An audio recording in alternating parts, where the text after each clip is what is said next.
El león y el ciervo. Un ciervo, travieso y remolón, a quien perseguía un perro, al verse casi alcanzado por el can, corrió hacia una caverna para esconderse.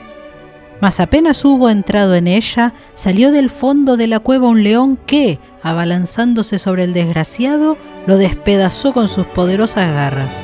«¡Pobre de mí!», exclamaba el ciervo al morir.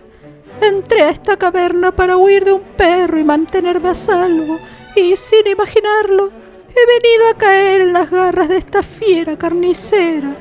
Si viviera aún, qué buena lección sacaría de este trance. Pero ya es tarde, todo está perdido». Moraleja: entre dos peligros graves, escoge siempre al menor.